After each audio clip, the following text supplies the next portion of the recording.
Shipping. I'd now like to invite to the panel Remi Eriksen, Thomas Wilhelmsen, Marco Ryan, and Kate Adamson to join me up here for a discussion about trust in the digital world. Thank you, everyone. Welcome. Welcome. Thank you. Please. Hi, Kate.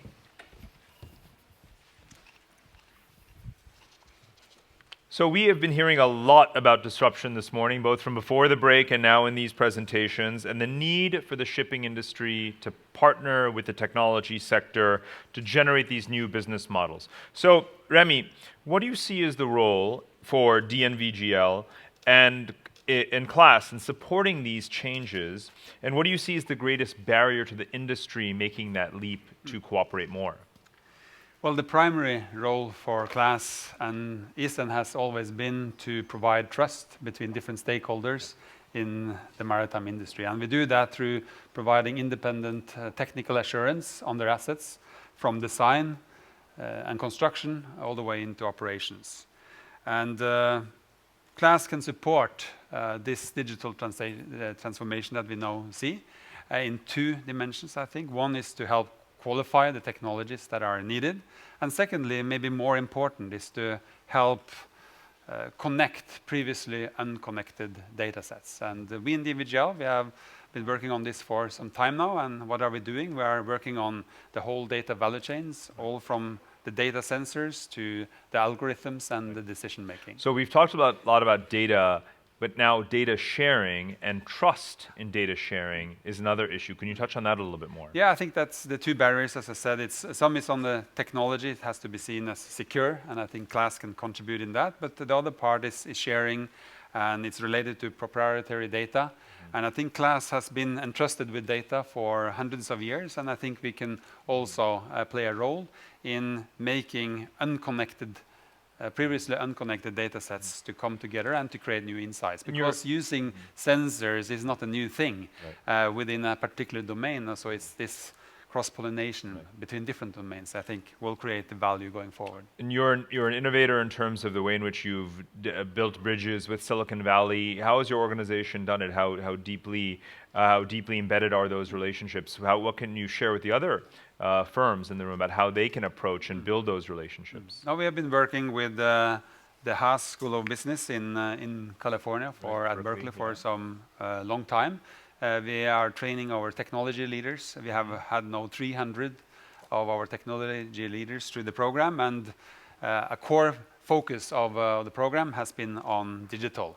And worldwide, we are now close to 2,000 people working within what we call the digital space. So of the 13,000 people, close to 2,000 people are working within the digital space, and how we can contribute both in the industry to help the industry make the transition, but also how we can better serve the industry in the role that we have.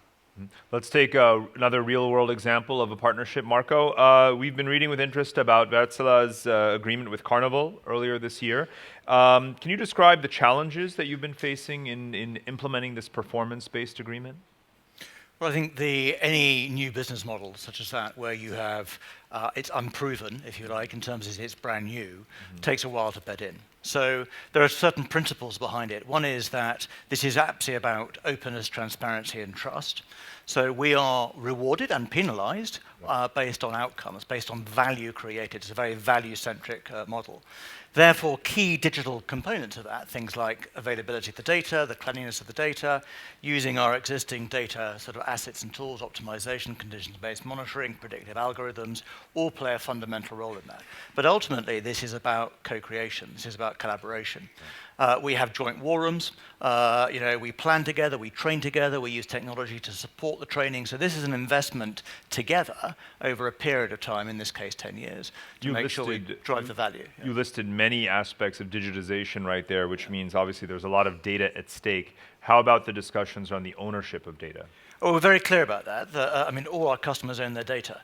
What we're after is to make sure that we have the right to access that and use that to their benefit. I think this is one one of the false horizons that a lot of the industry focuses on, that we're worried about who owns the data. It's actually more about where can data be used together, and we need to take a less proprietorial view on data, I think, as an industry, and work out how we commercialize or use that to everyone's benefit. There needs to be commercial protection, legal protection, some cases about data because it's sensitive, but it isn't about who owns it, it's about how you have access to it. Thomas, that sounds like something that you would agree with, given already some of the innovations that you've shared. Is there room at Wilhelmsen for a performance-based agreement with a supplier? I think performance-based agreements is something we've had a long time. Yeah. The question is, how can you develop them to become better? I think from on our part, one of the earlier performance-based contracts that I can remember was actually introduced by BMW. Where they have the same way, what they call the bonus-malus system. You get rewarded for delivering more than call it an identified standard, but you get penalized if you deliver below. So definitely, I think there is a great scope for those solutions, and I think if you're able to be in the forefront, that is actually one of the great areas that you can actually commercialize upon. That's a good role model from another sector, from automotive. How about from within the shipping industry? You have relationships with cargo owners and ship owners. Is there a good case study or example that you can relate? I think a very important part, if you look at agency, for example, is turnaround time in port. That's a typical area where you could work with owners on a performance-based system. But again, it goes back to how do you get the right data and the integrity of that data in order to make such a system call it viable, and where both parties can actually agree to a way of sharing that pie.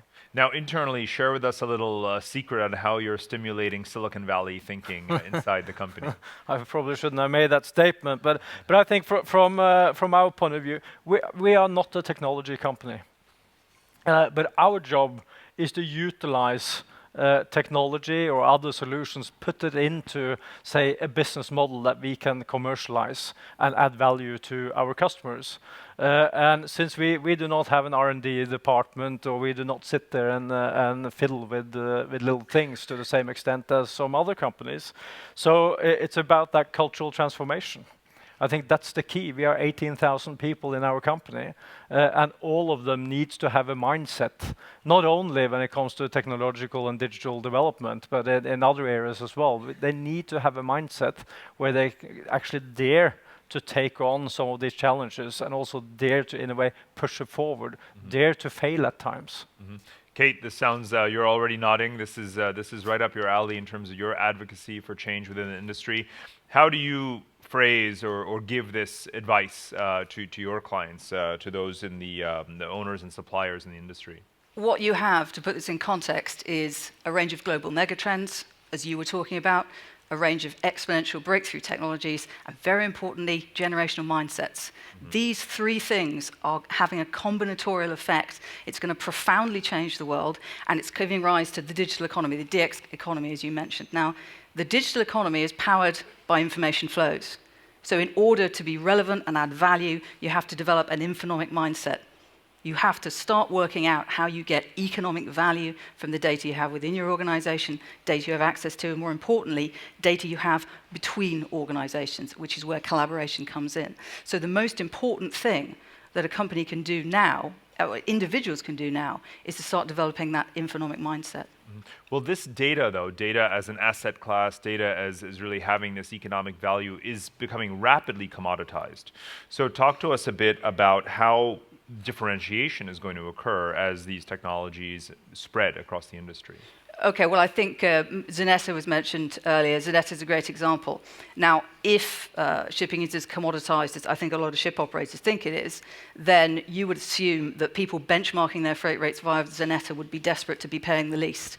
In actual fact, according to Zanetta's research, nobody wants to be paying the least, because they know full well that their business will be of the least value to the carrier, and they've got the highest likelihood of being rolled. So actually, this is not rocket science. There is value to be had. And I mean, I've just listened, to BHP Billiton there. That appears to be talking about value to me. Now, actually, both you and Thomas made sort of remarks about the next generation, generational change, and we haven't gotten into that enough yet over the course of the morning, but it's very, very important to speak to the young players in the industry, the next generation of leaders. Is the datafication, the digitization of the industry going to be one of the things that's going to attract and recruit talent into it, and what advice are you giving to that next generation? Okay, the thing that's going to make a difference is the big, hairy, audacious goal. Okay, that's what attracts millennials and Gen Zs. The moonshot. Yeah, because the thing is, if the biggest problem you're setting out to solve is how you make a profit, you are not going to have millennials and Gen Zs interested. These kids, their working life could extend until they're 100 years old.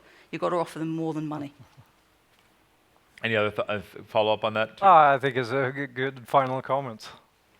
Well, we're not done yet, but I want to ask Remi to comment on this issue, because this is all well and good talking about all of this disruption and new technologies, but this is a very heavily regulated industry. So talk to us a bit about what regulatory changes, what barriers are going to have to break first, and what are the most significant regulations that have to change? Well, I think changes will happen because of regulation, but it will also happen because things can be done safer, at a lower cost, and more environmentally friendly. So regulation will play an important role, but I think, as mentioned earlier today, that cost is coming down now. It's becoming so more efficient. We see that we can do things safer, and things that be done safer and at a lower cost will eventually happen. Right. So it will be a combination. And I think for class, we are ready. We are adapting to the new technologies. We are making sure that we have requirements that support electrification, that can support autonomization of ships. So this will happen as we go along. Other thoughts on regulatory bottlenecks? I have one, because I think it's overall we are regulated by IMO, and how are they going to say take that step and really be able to implement regulations following the speed of change that we see today? There's been I'm not criticizing IMO, but they have been, so there's been statements in the past that they have had trouble catching up with local regulations and not staying in the forefront, thereby not creating a level playing field. And with the changes you see now, we need a regulating body within this industry who's actually able there to be speedy and actually be in the forefront. So comments about an industry that's too slow to change, does that sound familiar? It's a regulatory that's too slow to change. Exactly. So Marco, on that, now I want to go back to the point you made earlier about all of the ways in which digitization is occurring and how necessary it is when you form these partnerships.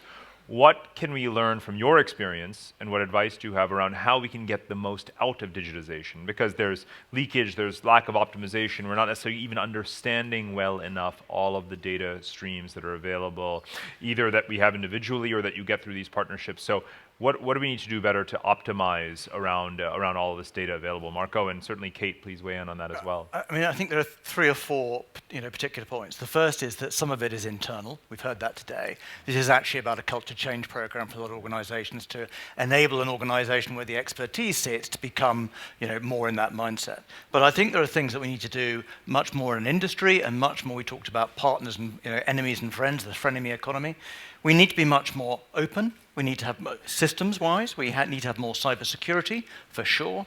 And we need to be much clearer about where the value is created and wasted across the ecosystem. So if you take, for example, a company like Wärtsilä, we mustn't just think that we're only going to be in one particular sector of that value chain. We have to be really good at the stuff we're really good at, but we then have to be able to partner better on the shoulders of what our core competency is. And I think that when it comes down to organizations, we need to focus on where is your core competency and where are you willing to really start to shape and partner differently. And it's the difference about how we partner that's the key. Capture the adjacent markets. Final word to Kate. Okay, regulation, blockchain, data. This is how it gets reshaped, because it brings transparency. You look at the Gatehouse project the DMA are running at the moment, you have real-time transparency into operation of vessels, you have collaborative ecosystems that will eventually regulate themselves.